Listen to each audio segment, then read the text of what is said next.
Hello children and welcome to the session today. When you look around every day, you find so many different things. Some are living, some are non-living. Some things are very tiny and some things are very huge. Now talking about the living world, we know that plants, animals and human beings are all living things. And we know that our book, pencil, eraser, pen, etc. are all non-living things. Other than these things that we can see, children, there are still many things that are not visible to our eyes.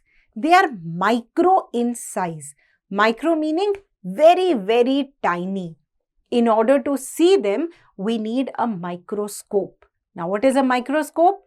An instrument that can magnify the size of an organism. Today, in this class, we are going to learn about some of the microscopic friends that we have which we cannot see with our naked eye. Microorganisms, friend and foe. So these organisms or these living things which cannot be seen with the naked eye, can be seen only with the help of a microscope, are known as microorganisms or microbes. The science that deals with the study of microorganisms is called microbiology, and the scientists who study these are known as microbiologists. Now, microorganisms have many capable abilities inside them because of which they can stand adverse conditions. How? Microorganisms grow and multiply rapidly under suitable conditions, and they are used to form a wide range of chemicals. How? We are going to understand in detail in the chapter. Before that, an important thing about microorganisms is that they are capable of formation of a cyst. So, what is a cyst? They form a protective outer covering. Now, whether there is heat, rain, radiation, vacuum, anything, within this cyst, this microorganism can live for a very long time. That means they can also survive in extreme and unfavorable conditions like temperature and dryness. So, children, based on this, what is going to be the habitat of microorganism? Now, because this microorganism can survive and multiply very quickly in favorable condition and it can form a cyst in unfavorable condition. So, where is it that it is going to be found? It is going to be found everywhere. Air, water, soil, inside your body, on your clothes, the shoes you wear, the bag, the laptop, everything. That is why microorganisms are known as extremophils. Why? Because they can sustain themselves in extreme conditions. So children, microorganisms, because they are extremophils, they can survive in vacuum also, and they are resistant to radiation also. Now, some microorganisms may live with other microorganism.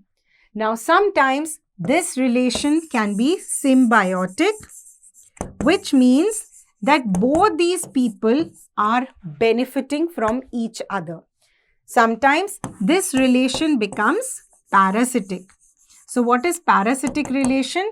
Where one organism is called the host organism and the other organism is continuously feeding on the host organism. Now, this will be known as a parasite. So, this is how microorganisms exist. Now, what are the types of microorganisms? There are 5 major groups of microorganisms which include bacteria, algae, fungi, protozoa and viruses. Talking about bacteria. Now, bacteria are the simplest microscopic single-celled microorganisms. Now, they can be of different shapes as we can see in the book. So, they can be rod shaped as in case of cocci. They can also exist in groups as is evident in bacilli, and they can be tiny thread-like structures as in case of spirali. Now, bacteria play an important role in nitrogen fixation. So, we learnt in junior classes and in the nitrogen cycle that the bacteria present in the root nodules of Rhizobium help to fix nitrogenous compounds. This then enters the food chain. At the same time, these bacteria can cause many infections such as cholera, tuberculosis, etc. Now, what is the size of this bacteria? This bacteria is on an average 1.25 millimeter in diameter. Children, what are the other problems that these bacteria can create for us? Some bacteria cause severe diseases like tetanus, typhoid fever, pneumonia, syphilis, cholera, tuberculosis, etc. This is in human beings. In animals, they cause a disease called anthrax, which affects cattle. Now, in plants, they cause leaf spot, fire blight, wilts, etc. And what is the mode of spread of bacteria? They can spread through food, air, water, even through insects. Now, talking about useful bacteria. Bacteria are also symbiotic in nature, as we have discussed in case of Rhizobium. Then there are bacteria which are present in our intestine which help to maintain the balance of our intestine, and they also provide vitamin K which is required for the body. Vitamin K is that vitamin which helps in clotting of the blood. Now, another important reason why bacteria are important is because they help in the formation of curd. They help in the formation of fermented foods such as cheese, pickles, soya sauce, vinegar, wines, etc. And using biotechnology techniques, bacteria can also be used to produce therapeutic drugs such as insulin. And we all know that the yummy curd that we eat is loaded with lactobacillus. These lactobacillus are very, very friendly bacteria that help our intestine. Given in your book is a simple experiment to understand what is the right temperature at which the bacteria in curd help it to set. Let us understand this with the help of a video. Microorganisms are useful to us in many ways. Bacteria help in the formation of curd from milk. Take 3 cups of milk, label them as A, B and C. Put cold milk in cup A, lukewarm milk in cup B and hot milk in cup C. Put a spoonful of curd in all the 3 cups. Stir well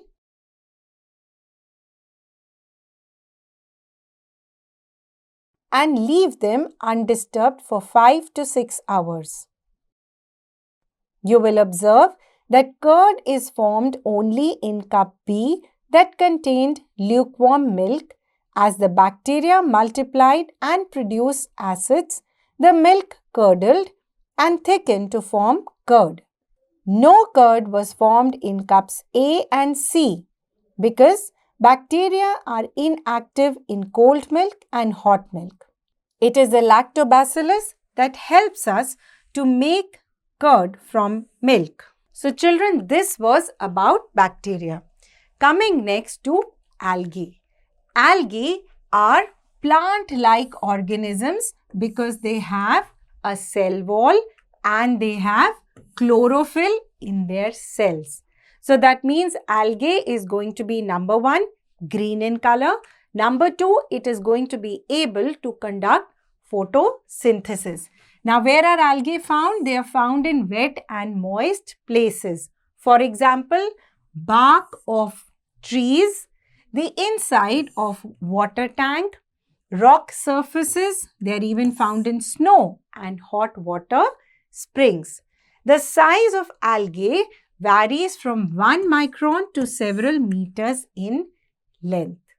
Chlamydomonas and diatoms are unicellular algae, and Spirogyra and Oscillatoria are multicellular.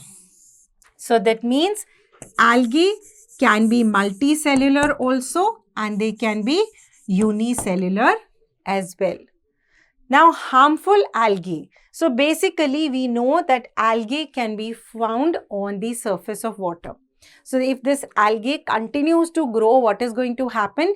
They are going to cover the entire water body. Once the entire water body is covered, children, the animals, the aquatic animals and aquatic plants will not be able to survive under the surface of water because no sunlight will reach them. Also, because the algae has covered all the surface, there will be no oxygen for the animals to breathe in. But there are many useful algae. Now, there are seafoods which are eaten in the form of seaweeds, especially in countries such as China and Japan. Red algae is used to produce agar-agar, which is a very, very helpful laboratory compound. Then there is a brown algae, which is an important source of sodium, iodine and potassium. And we were just talking about diatoms. The shells of diatoms are rich in silica and they are used in making glass, porcelain, tooth powder and metal polish. Fungi form the next group of microorganisms. Now, fungi are also plant-like organisms, but they do not contain chlorophyll. Now, when they don't contain chlorophyll, that means they cannot conduct photosynthesis. So, when they cannot conduct photosynthesis, then number one, they will depend on other organisms for food. Number two, they can grow anywhere since they don't need light. So, they can grow in light as well as in dark places. Now, what are the examples? Bread mold, mucor, yeast, mushrooms, mildews and penicillium are all examples of fungus. Now, fungus, like algae, can be unicellular or they can be multicellular. Now, multicellular fungi are composed of a network of hollow tubes, which is known as the hyphae. Now, let us look at the pictures given here to understand the examples of fungi very closely. So, we can see here Rhizopus. As you can see, there are hyphae coming out of Rhizopus, which is a form of bread mold. Then there is mucor, yeast, mushrooms, which survive on dead decaying matter, and there is penicillium, which is a very, very important drug in industry. Now, fungi, like the other microorganisms, can be harmful as well as useful. Harmful fungi, what do they cause? They cause itching of skin, athlete's foot and ringworm. These are diseases in human beings. Now, in plants, they can cause diseases like rust, smut, the blight of potato. Fungus can actually damage many other things. How? They can damage leather, cloth, paper, camera lens, shoe, wooden material, films, etc. by growing on these things and forming a layer on top. Are these fungi useful? Yes, they are useful. So, mushrooms, agaricus, etc. are edible. They are eaten as food. Then yeast cells are very rich source of vitamin B. Now, these yeast cells are also used in fermenting of idli, dhokla, dosa in bakery products such as bread, cakes, etc. It is also used for fermentation in the alcohol industry. Coming to penicillium, which we just mentioned earlier, that penicillium is very important for making drugs which are used to cure many serious illnesses. So, fungi are also useful and harmful. Let us now talk about protozoa. Now, protozoa are unicellular organisms, but these are animal-like. So, what are the examples? Amoeba, Paramecium, Euglena, Plasmodium, Trypanosoma. These are all examples of protozoa. Now, since they are animal-like, that means they can move from one place to another. Now, how do they move?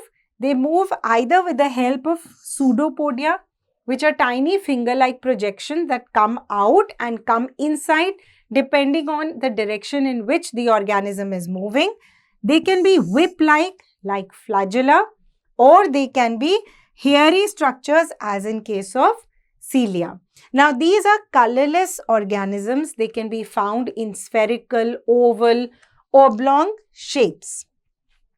Children, several protozoa are reason for many diseases such as amoebic dysentery, sleeping sickness, Kala Azar, and even malaria. So, the mosquito that causes malaria actually carries the protozoa that causes the infection. Now, what are the uses of protozoans? So, protozoan number 1, they form an important link in the aquatic food chain. They feed on algae and are in turn eaten by bigger animals. Second, they are useful in the treatment of waste products and sewage. Third, they are an important compound which is used in various biological activities in the research. Coming next to virus. Virus is the deadliest of all the microorganisms. What is the reason? Virus can last as a cyst for thousands of years. That means there is nothing that can actually destroy a virus. Now, viruses are the tiniest known microorganisms and they have to use an electron microscope in order to see a virus. An electron microscope can actually magnify an object for more than 2 lakh times. Virus is considered to be on the borderline between living and non-living. Why is it so? Because the moment the virus gets favorable condition, it begins to grow. Otherwise, as I just said, it can last as a cyst for thousands of years. Viruses cause a wide variety of infection in organisms. In fact, virus can actually attack a bacteria also. And such viruses are known as bacteriophage. The study of viruses is known as virology. Most virologists consider the viruses to be non-living. Now, what are the harmful viruses? Viruses cause diseases in plants, animals, and human beings. We know that common cold, polio, and mumps, measles, AIDS, rabies are all caused by viruses. And we all know the disaster the coronavirus has brought on this world. What are the useful viruses? Virotherapy is a therapy using viruses. Now, this therapy has shown considerable promise in the field of treatment of cancer and in gene therapy. Now, talking about harmful viruses, all these organisms are responsible for some or the other kind of disease. Let us study about them in detail. Microorganisms are also harmful. They cause diseases in humans, plants, and animals. Disease-causing microorganisms are called pathogens. Pathogens can spread diseases through the air, water, food, insects, and animals. Diseases spread through pathogens called communicable diseases. Common cold is spread through air we breathe. When a person suffering from common cold sneezes, droplets of moisture carrying germs are thrown out into the air. And when a person nearby breathes this air, he too gets infected. Tuberculosis and pneumonia also spread through the air we breathe. Diseases like cholera, jaundice are spread through infected water.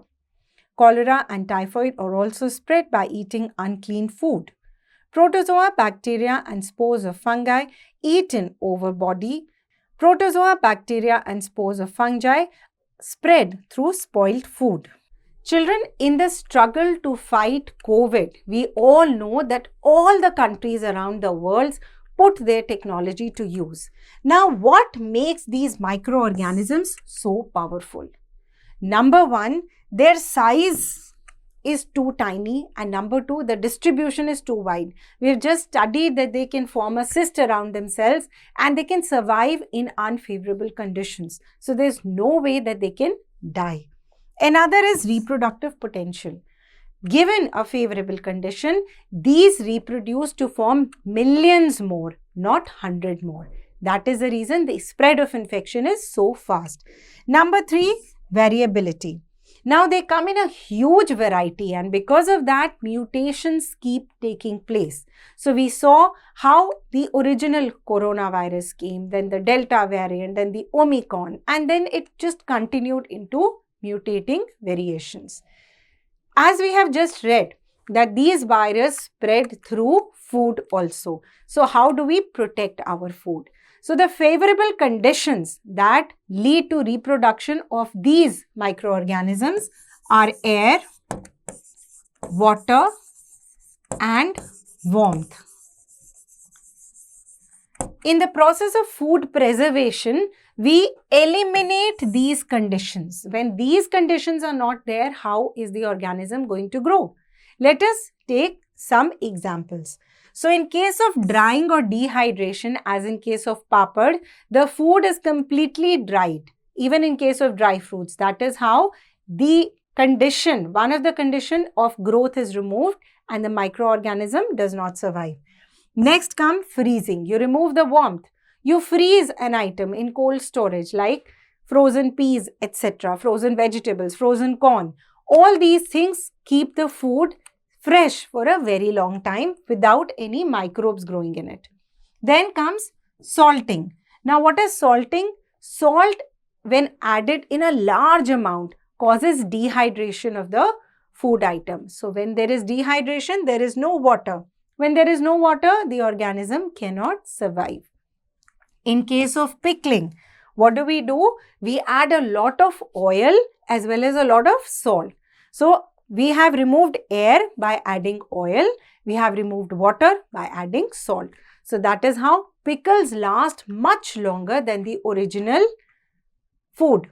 Then comes canning. In canning, what do? You sterilize the container in which the food is put. You boil the food and put it inside that container.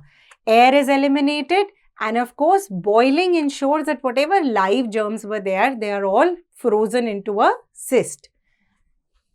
Then comes bottling and pasteurization. So we all know that pasteurization is a method in which milk is first boiled to a very high temperature and then immediately cooled down. Because of these, the bacteria are killed, they are destroyed. So children, in this chapter today, we have learnt about these tiny little things around us, in fact everywhere around us, that can either be our friend or our foe. I hope you have understood the lesson well and are ready to attempt the questions at the back. Thank you.